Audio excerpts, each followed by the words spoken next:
السلام علیکم خواتین و حضرات، قرآن مجید کے تعارف پارٹ نمبر 3 میں خوش آمدید۔ آپ لوگوں نے ویڈیو کو فل دیکھنا ہے اور چینل کو سبسکرائب کرنا ہے۔ تابعین اعظام رحمہ اللہ علیہ کی تفسیر کا مقام و مرتبہ۔ جب قرآن کی تفسیر قرآن سے،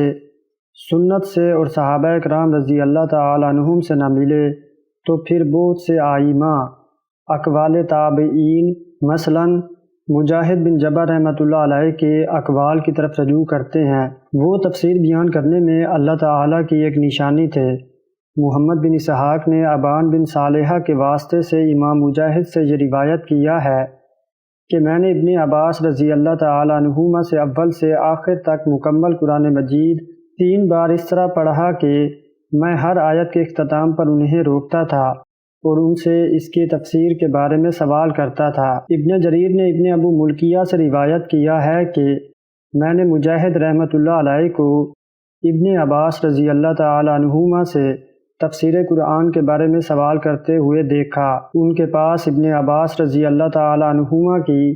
تفسیری دستاویزات بھی تھیں۔ ابن عباس رضی اللہ تعالی عنہما بھی ان سے فرماتے کہ اسے لکھ لو۔ چنانچہ انہوں نے ابن عباس رضی اللہ تعالی عنہما سے مکمل قرآن مجید کی تفسیر کے بارے میں سوالات کیے تھے۔ اسی وجہ سے سفیان ثوری رحمۃ اللہ علیہ فرمایا کرتے تھے کہ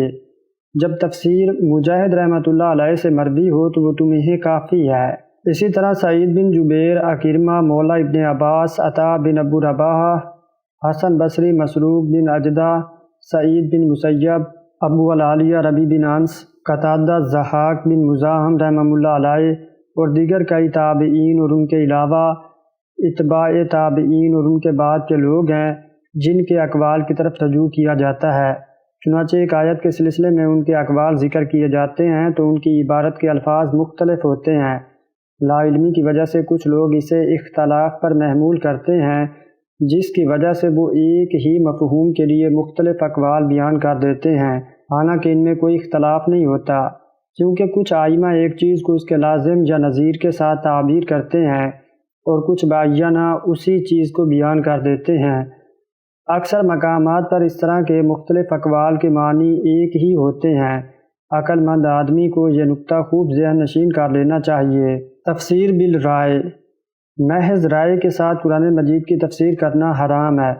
محمد بن جریر طبری رحمۃ اللہ علیہ نے ابن عباس رضی اللہ تعالی عنہما سے روایت کیا ہے کہ نبی صلی اللہ علیہ وآلہ وسلم نے فرمایا، جو شخص قرآن مجید کے بارے میں کوئی بات اپنی رائے سے یا بغیر علم کے بیان کرے تو وہ اپنا ٹھکانہ جہنم میں بنا لے۔ اس حدیث کو امام ترمذی اور نسائی نے بھی بیان کیا ہے اور ابو داؤد نے بھی روایت کیا ہے اور امام ترمذی نے اسے حسن صحیح قرار دیا ہے۔ معلوم کی تفسیر اور نامعلوم کے بارے میں سکوت، یہی وجہ ہے کہ سلف میں سے ایک جماعت نے علم کے بغیر تفسیر بیان کرنے میں حرج محسوس کیا ہے، جیسا کہ ابن جریر نے ابو معمر کے واسطے سے روایت کیا ہے کہ ابو بکر صدیق رضی اللہ تعالی عنہ نے فرمایا، جب میں قرآن مجید کے بارے میں کوئی ایسی بات کہہ دوں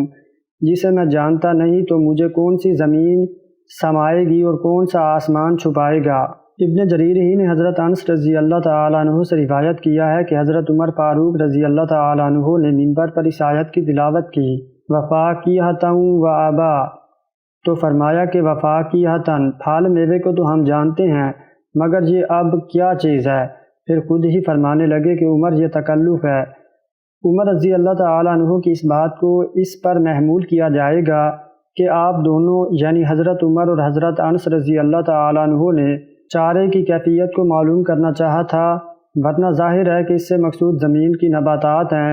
اور اس سے لا علم ہونا ناممکن ہے، بلکہ یہ آیت اسی طرح واضح اور ظاہر ہے جیسا کہ حسب ذیل ارشاد باری تعالی ہے۔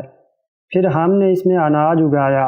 اور انگور اور ترکاریاں۔ ابن جریر نے ابن ابو ملکیہ سے روایت کیا ہے کہ ابن عباس رضی اللہ تعالی عنہما سے ایک آیت کے بارے میں سوال کیا گیا، اگر تم میں سے کسی سے اس کے بارے میں سوال کیا جاتا تو وہ اس کا ضرور جواب دیتا،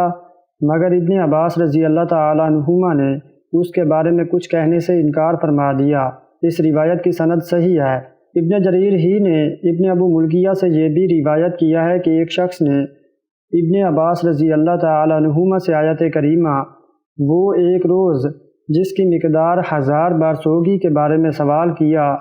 تو آپ نے فرمایا کہ یہ بتاؤ کہ اس روز جس کا اندازہ 50,000 برس کا ہوگا سے کیا مراد ہے؟ اس نے کہا میں نے تو آپ سے سوال کیا تھا تاکہ آپ مجھے بیان کریں، تو ابن عباس رضی اللہ تعالیٰ عنہما نے فرمایا کہ اللہ تعالیٰ نے اپنی کتاب میں ان 2 دنوں کا ذکر فرمایا ہے اور ان کے بارے میں وہی زیادہ جانتا ہے۔ اس روایت سے معلوم ہوا کہ ابن عباس رضی اللہ تعالیٰ عنہما نے بھی اس بات کو ناپسند کیا کہ اللہ کی کتاب کے بارے میں کوئی ایسی بات کہیں جسے وہ جانتے نہیں ہیں۔ لیث نے یحییٰ بن سعید سے اور انہوں نے سعید بن مسیب سے روایت کیا ہے کہ وہ قرآن مجید کے بارے میں صرف وہی تفسیر بیان کرتے تھے جس کا انہیں علم ہوتا تھا۔ ایوب ابن عون اور ہشام دستوائی نے محمد بن سیرین سے روایت کیا ہے کہ میں نے عبیدہ سلمانی سے قرآن مجید کی ایک آیت کے بارے میں سوال کیا تو انہوں نے فرمایا کہ وہ لوگ چلے گئے ہیں جو یہ جانتے تھے کہ قرآن کس کے بارے میں نازل کیا گیا ہے۔ اللہ سے ڈرو اور راہ راست پر چلتے رہو۔ شعبی نے مسروق سے روایت کیا ہے کہ تفسیر بیان کرنے سے بچو کیونکہ یہ اللہ تعالیٰ سے روایت کرنا ہے۔ یہ اور اس طرح کی دیگر صحیح روایات جو حضرات صحابہ کرام رضی اللہ تعالیٰ عنہم اور ائمہ سلف سے مروی ہیں انہیں اس بات پر محمول کیا جائے گا کہ وہ علم کے بغیر تفسیر بیان کرنے میں حرج محسوس کرتے تھے، لیکن جس شخص کو لغت اور شریعت کا علم ہو تو اس کے لیے تفسیر بیان کرنے میں کوئی حرج نہیں ہے۔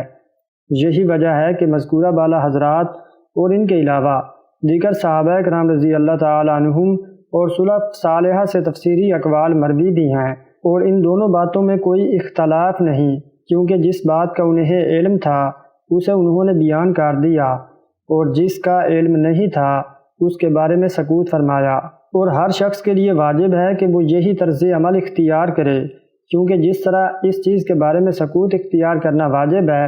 جس کا علم نہ ہو، اسی طرح اسے بیان کرنا بھی واجب ہے جس کا اسے علم ہو، کیونکہ ارشاد باری تعالی ہے کہ تم اسے لوگوں کے سامنے صاف صاف بیان کرتے رہو گے اور اس کی کسی بات کو نہ چھپاؤ گے۔ اور کئی سندوں سے مروی حدیث میں ہے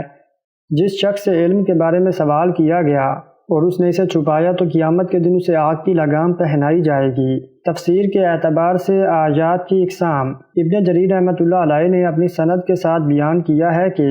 حضرت ابن عباس رضی اللہ تعالیٰ عنہما نے فرمایا کہ تفسیر کی 4 قسمیں ہیں۔ نمبر 1، جسے عربی کے اپنی زبان ہونے کی وجہ سے جانتے ہیں، وہ جس کے معلوم نہ ہونے کی وجہ سے کسی کو معذور نہیں سمجھا جا سکتا، جس کا علم ہر شخص کو ہو سکتا ہے۔ نمبر 3، جسے صرف علماء جانتے ہیں، اور نمبر 4 وہ تفسیر جسے اللہ تعالیٰ کے سوا اور کوئی نہیں جانتا۔ تو آج کی ویڈیو میں اتنا ہی، ملتے ہیں جی اگلی ویڈیو میں۔ تو ویڈیو کو لائک، شیئر، کمنٹ اور چینل کو سبسکرائب کرنا مت بھولنا۔ تب تک کے لیے اللہ حافظ۔